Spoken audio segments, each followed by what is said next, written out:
جب فرعون ڈوب کر مرا تو سمندر نے اس کی لاش کو اللہ کے حکم سے باہر پھینک دیا، جبکہ باقی لشکر کا کوئی نام و نشان نہ ملا۔ یہ واقعہ آج سے 3500 سال پہلے پیش آیا تھا۔ مصریوں میں سے کسی نے ساحل پر پڑی اس کی لاش پہچان کر اہل دربار کو بتایا۔ فرعون کی لاش کو محل پہنچایا گیا۔ درباریوں نے مسالہ لگا کر اسے پورے شان اور احترام سے تابوت میں رکھ کر محفوظ کر لیا۔ حنوط کرنے کے عمل کے دوران ایک غلطی ہو گئی۔ فرعون جس سمندر میں ڈوب کر مرا تھا تو مرنے کے بعد کچھ عرصے تک پانی میں رہنے کی وجہ سے اس کے جسم پر سمندری نمکیات کی ایک تہ جمی رہ گئی تھی۔ مصریوں نے اس کی لاش میں نمکیات کی وہ تہ اسی طرح رہنے دی اور اسے اسی طرح حنوط کر دیا۔ وقت گزرتا گیا، زمین اور آسمان نے بہت سے انقلاب دیکھے جن کی گرد کے نیچے سب کچھ چھپ گئے، یہاں تک کہ فرعون کی حنوط شدہ لاش بھی زمین کی تہوں میں چھپ گئی۔ ان کے نام صرف کتابوں، ان کی تعمیرات اور لوگوں کے ذہنوں میں رہ گئے۔ اس واقعے کے 2000 سال بعد اس دنیا میں اللہ کے آخری نبی حضرت محمد مصطفیٰ صلی اللہ تعالی علیہ وآلہ وسلم تشریف لائے۔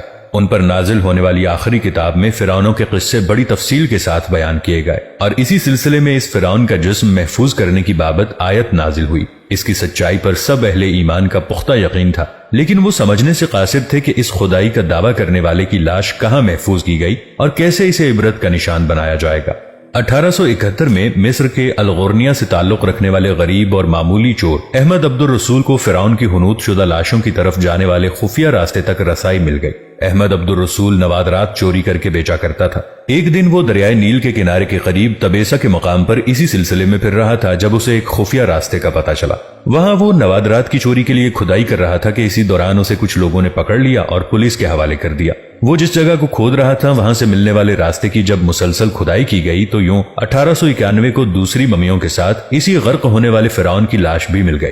اس کے کفن پر سینے کے مقام پر اس کا نام لکھا ہوا تھا۔ ان ممیوں کو ماہرین قاہرہ لے گئے۔ جب ان ممیوں کا تفصیل سے جائزہ لیا گیا تو فرعون والی ممی پر جمی نمکیات کی تہ سے تصدیق ہو گئی کہ یہ وہی فرعون ہے جسے اللہ نے پانی میں غرق کر کے بدترین انجام سے ہمکنار کیا تھا۔ یہ بہت بڑا واقعہ تھا۔ اس کی تصدیق کے لیے دنیا کے ماہرین آثار قدیمہ اور تاریخ دان مصر کی طرف بڑھے۔ مختلف سائنسی تحقیق کرنے کے بعد دنیا بھر کے سائنسدانوں نے تصدیق کر دی کہ دوسری سب لاشوں کی نسبت سے صرف فرعون کی لاش پر ہی سمندری نمکیات کی تہ جمی ہوئی تھی۔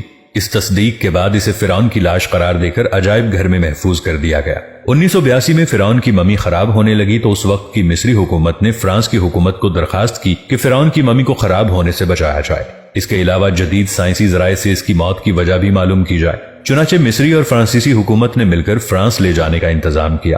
جب فرعون کی لاش کو فرانس پہنچایا گیا تو ایئرپورٹ پر اس دور کے فرانسیسی صدر بذات خود حکومت کے اعلی عہدیداران، تمام وزراء اور فوج کے افسران کے ساتھ استقبال کے لیے موجود تھے۔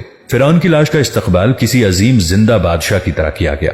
فوجی دستوں نے سلامی دی۔ فرعون کی ممی کو ماہر ڈاکٹروں کی ٹیم کے حوالے کیا گیا۔ اس ٹیم کی سربراہی ڈاکٹر مورس بوکابے کر رہے تھے۔ مائکروسکوپ ٹیسٹوں کے ذریعے ممی کے تمام اجزاء کا باریک بینی سے جائزہ لیا گیا تو معلوم ہوا کہ اس کی لاش پہ سمندری ذرائع ابھی تک موجود ہیں اور موت کی وجہ بھی پانی میں ڈوبنا بتایا جاتا ہے۔ ایک بادشاہ کی موت پانی میں ڈوبنے کی وجہ سے ہو، یہ ڈاکٹر مورس کے لیے حیرت کی بات تھی۔ اس نے اس ممی کے بارے میں مزید جاننے کی کوشش کی تو اسے معلوم ہوا کہ اس بادشاہ کی موت کے حالات مسلمانوں کے نبی حضرت محمد صلی اللہ علیہ وسلم پر اتری کتاب قرآن مجید میں تفصیل سے درج ہیں۔ اسے علم تھا کہ جہاں سے اسے یہ لاش ملی ہے وہ اسلامی ملک ہے، چنانچہ تجسس کے ہاتھوں مجبور ہو کر وہ مصر پہنچا۔ وہ ایک سائنسدان تھا۔ اس نے اس معاملے میں مصر کے ایک سائنسدان سے ملاقات کی اور اس نے قرآن پاک کھول کر اسے سورہ یونس کی آیت 90 تا 92 کا ترجمہ لفظ بلفظ سنایا۔ فرعون کا خدائی دعویٰ کرنا، اس کا پانی میں ڈوب کر مرنا اور پھر پانی سے نکال کر اس کی لاش کا حنوط ہو جانا اور پھر دوبارہ لاش کا ملنا اور پھر اس کی لاش کو جدید سائنسی دور میں دوبارہ محفوظ کیا جانا، سب کا اشارہ ایک جانب تھا اور بہت واضح اشارہ تھا۔ تجھے بعد میں آنے والوں کے لیے عبرت کا نشان بنا دوں گا۔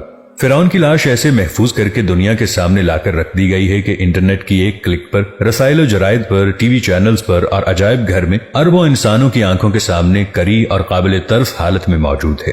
سوچنے کے لیے کہ عبادت کے لائق اور ہمیشہ رہنے والا وہی ہے، سب کا خالق اور رازق وہی اللہ ہے۔ ڈاکٹر مورس نے آیات کا ترجمہ سنا تو اسی وقت پکار اٹھا کہ یہ دین سچا ہے۔ اس کے بعد کلمہ شہادت پڑھا اور مسلمان ہو گیا۔